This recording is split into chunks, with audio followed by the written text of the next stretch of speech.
Bom dia, gente. A aula de hoje é a respeito do tema circulação, ou seja, como que os animais vão como vai haver essa distribuição, né, de gases e nutrientes pelo organismo. Nós vimos que durante o processo de digestão de digestão, os nutrientes precisam circular pelo organismo, ou seja, os nutrientes eles vão ser retirados dos alimentos, né? Depois do processo de digestão, e esses nutrientes vai ser distribuído para todo o corpo do animal. E também durante o processo de respiração, os gases também vão precisar ser distribuídos, né? Então, ou seja, os nutrientes e os gases, eles precisam alcançar as células dos animais. Por quê? Porque são necessários tanto na respiração celular como também na realização do metabolismo, tá? Então, animais mais simples como poríferos, quinidários e platelmintos, o que vai acontecer? Esse processo de distribuição vai ser realizado por meio do processo de difusão, ou seja, célula passando para célula. Isso é possível porque os animais, eles são pequenos e poucos ativos. Porém, aqueles animais que apresentam que são mais ativos, como a maioria dos animais, eles vão apresentar um sistema de transporte para essa substância, tá? Então, esse sistema é o sistema circulatório. Então, os animais, eles apresentam diferentes tipos de sistema circulatório, mas todos apresentam três componentes básicos, que é o fluido, né, que transporta a substância como o sangue, por exemplo, e os vasos, né, que vai fazer o transporte do fluido, né? E pelo menos um coração. O que é o coração?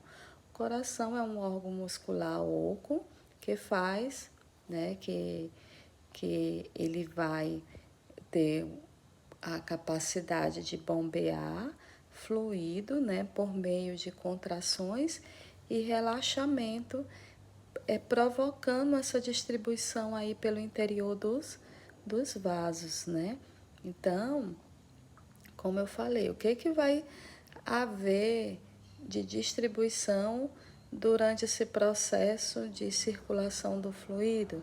O que vai haver transporte de quê? Várias substâncias vão ser distribuídas, gases, hormônios, nutrientes, excretas, além de contribuir para a regulação da temperatura corpórea do animal. Então, é um processo extremamente fundamental e importante para os animais. E aí, dependendo do tipo de animal, vai haver uma classificação do sistema circulatório, tá? Se vai ser aberto ou se vai ser fechado. Qual a diferença do sistema circulatório aberto para o sistema circulatório fechado? Quando a gente diz que o sistema circulatório é aberto, quer dizer que o coração bombeia o fluido, que geralmente é uma hemolinfa. O que é uma hemolinfa? É um líquido com composição diferente do sangue e que não apresenta pigmento respiratório, ou seja, não tem a coloração vermelho, né? Essa hemolinfa também vai circular pelos vasos. Só que o que é o sistema circulatório aberto? Eles vão apresentar extremidades abertas. Então, esse fluido vai extravasar e vai banhar diretamente os tecidos e os órgãos dos animais. Então, o fluido regressa para o coração quando este relaxa através de pequenos orifícios. Então, quem tem esse tipo de sistema circulatório são artrópodes, como insetos, e também moluscos. Aqui está o esquema do sistema circulatório aberto. Então, você percebe que nesse sistema o coração vai bombear o fluido, só que essas extremidades, ó, elas são abertas, então A hemolinfa, ela cai, ela extravasa e vai banhando diretamente os órgãos. Já o sistema circulatório fechado, como é aqui ó, o caso dos anelídeos, como minhoca, e a maioria dos animais tem sistema circulatório fechado, o fluido, que no caso vai ser o sangue, ele vai ser bombeado por um ou mais coração, no caso da minhoca aí, ó, são vários corações, né? E esse sangue, ele vai correr dentro de vasos, né? Ele não vai extravasar, ele nunca vai abandonar os vasos. Então, a maioria dos vertebrados, anelídeos como minhocas e moluscos cefalópodes como polvo, lula, que tem um movimento mais elaborado, tem esse tipo de circulação fechada, tá? Ou seja, por dentro de vasos. Muito bem. O sistema circulatório dos vertebrados possui sistema fechado, o coração apresenta diferenças conforme o grupo, né? Então, nós temos dois tipos de circulação. A gente fala em circulação simples e circulação fechada, dupla, aliás. A simples, gente, é quando há apenas um circuito para o sangue nos vasos. Ou seja, o sangue vai circular apenas uma vez pelos vasos. E a dupla, né, é quando há dois circuitos, né? Um que vai levar o sangue para os pulmões e outro que vai levar o sangue para os demais órgãos.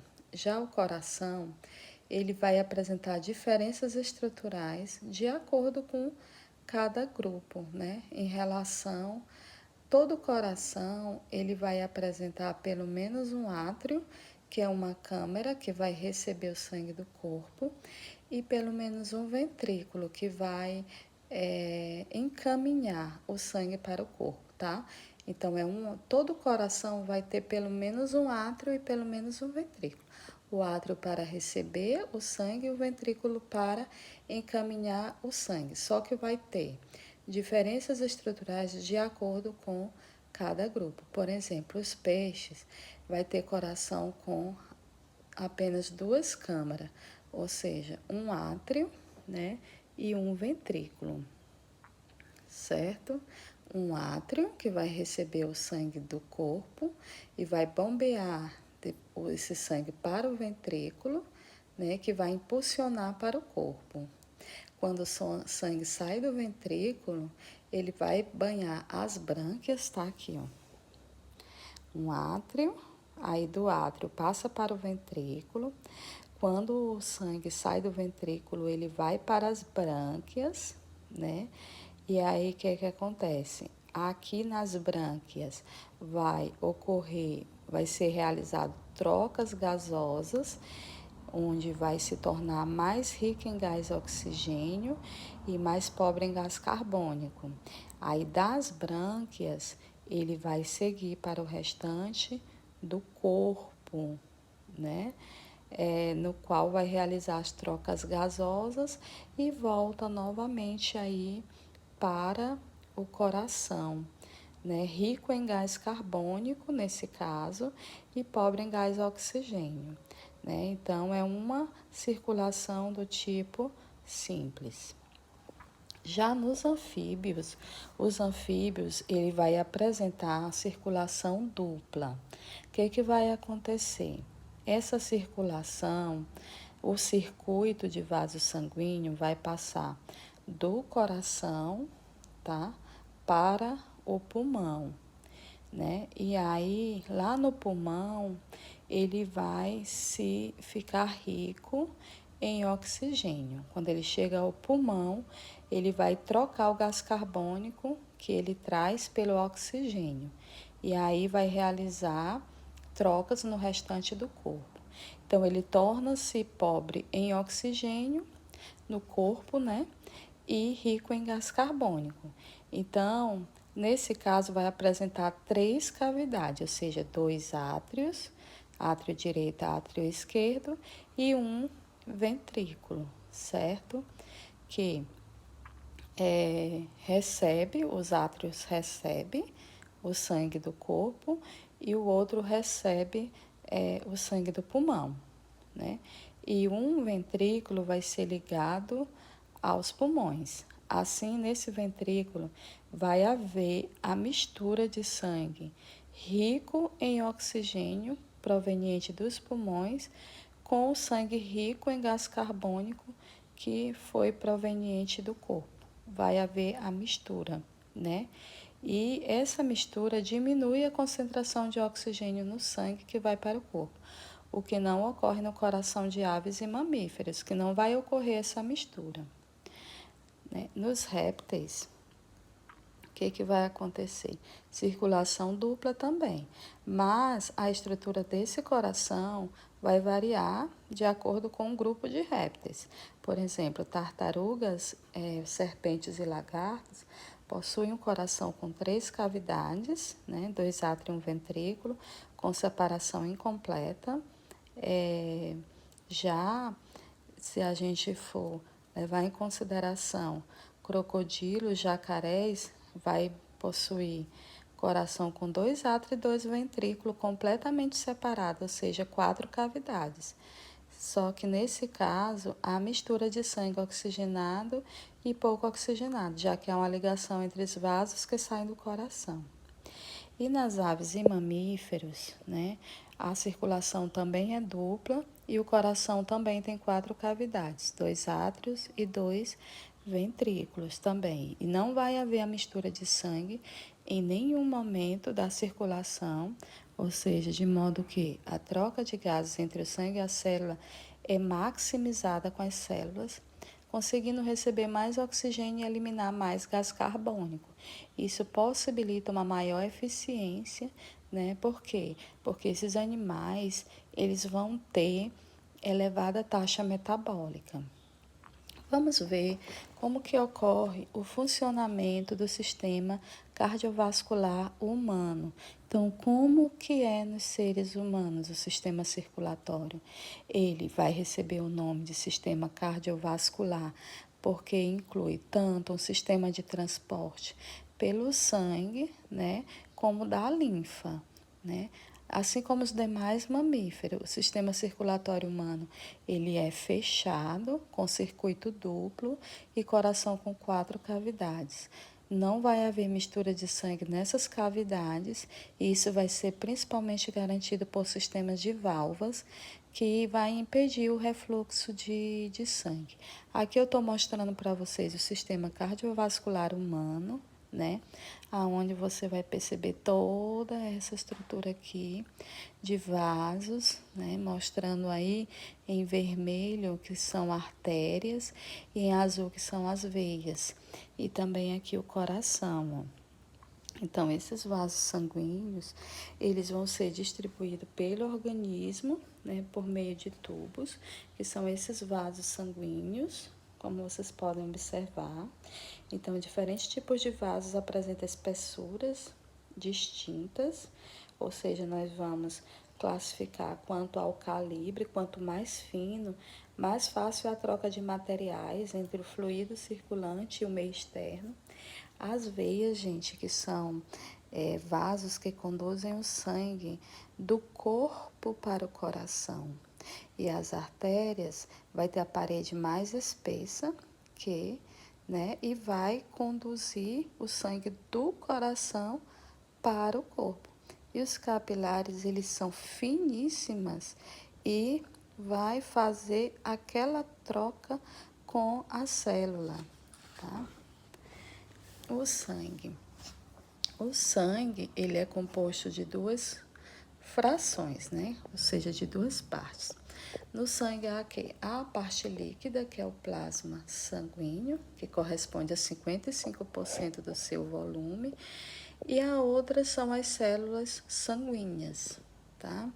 Então, o plasma, o que tem no plasma? Água, íons, proteínas e outras substâncias, tá? E as células sanguíneas são compostas pelas hemácias, que vai ser envolvida no transporte de gases, pelos leucócitos, que é envolvido no sistema de defesa imunitário, e as plaquetas, que vai participar do processo de coagulação sanguínea.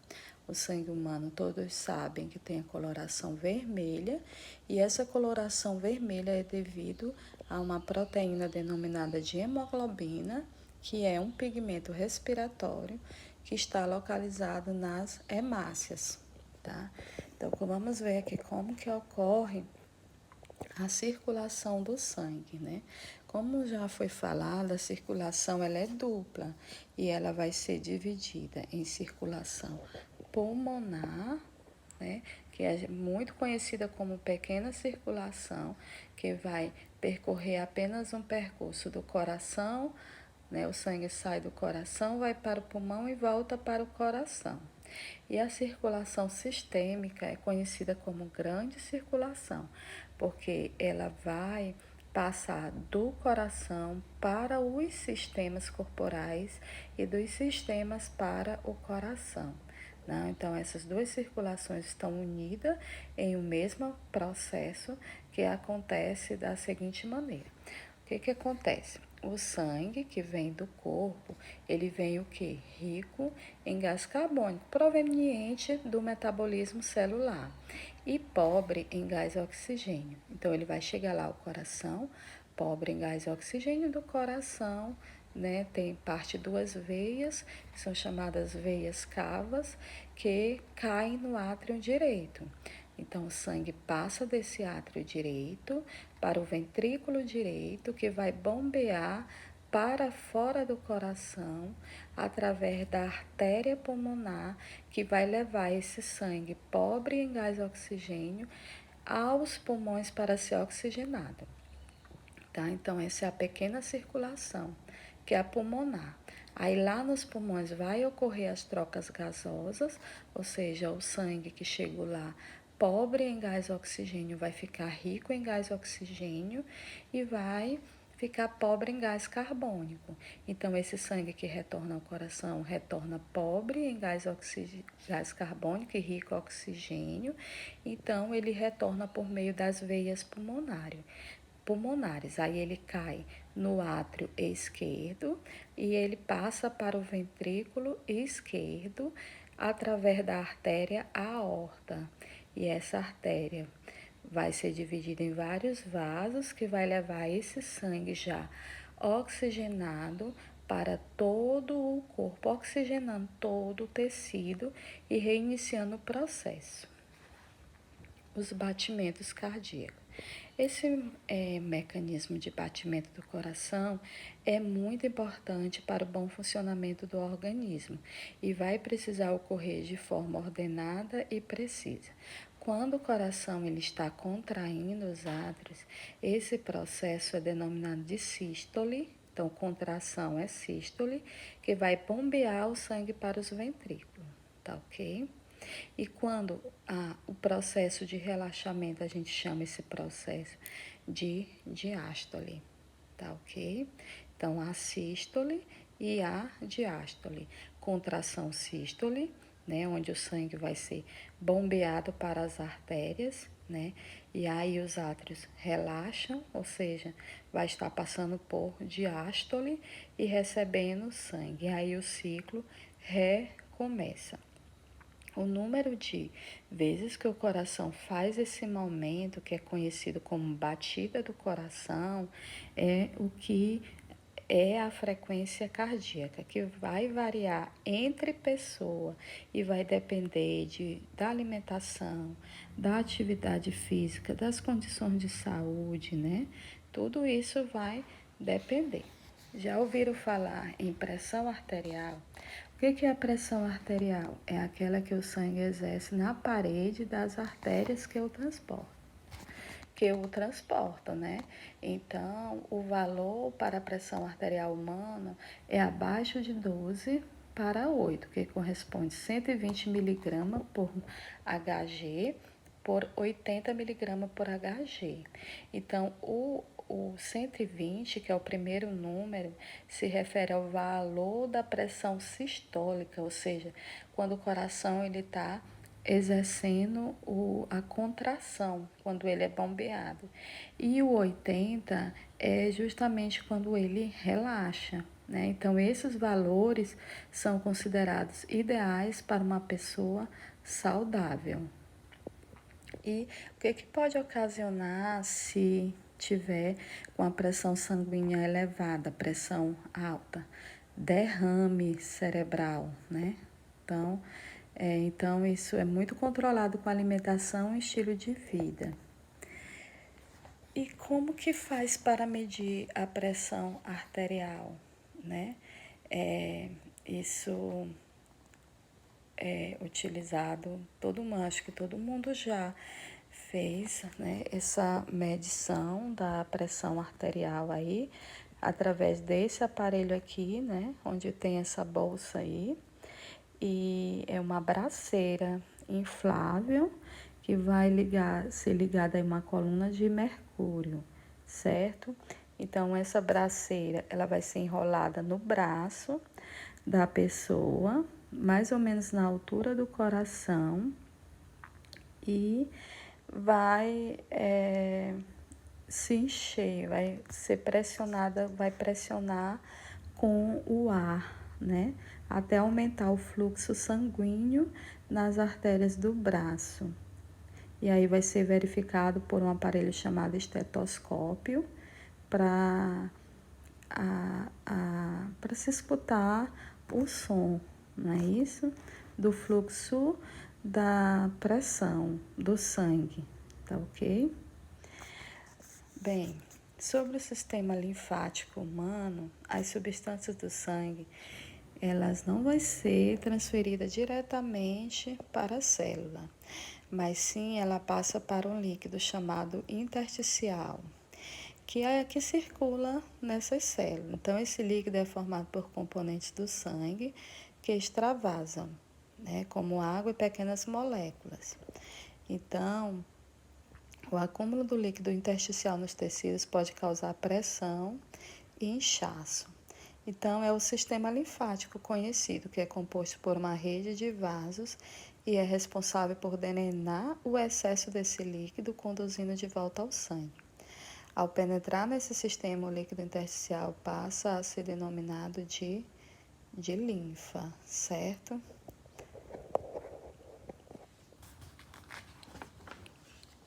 Olha aqui mostrando o sistema linfático humano. A saúde do sistema cardiovascular. As doenças que afetam o coração e os vasos sanguíneos, né? Acho que vocês já ouviram falar em arteriosclerose, hipertensão, arritmias, né? Então, o nome dessas doenças é chamada doenças cardiovasculares e está influenciada por alguns fatores, como pode ser a genética ou então o hábito de vida pouco saudável, né? Pessoas que fumam, sedentarismo, que a não prática de atividade física, uma má alimentação, ou seja, uma alimentação inadequada, né? Então, tudo isso vai pressionar esse sistema e é preciso estar controlando a alimentação, fazer atividade física, evitar alimentos gordurosos, ricos em sal, né? Praticar atividade física regularmente, ir ao médico, para poder estar fazendo controle, né, do sistema cardiovascular.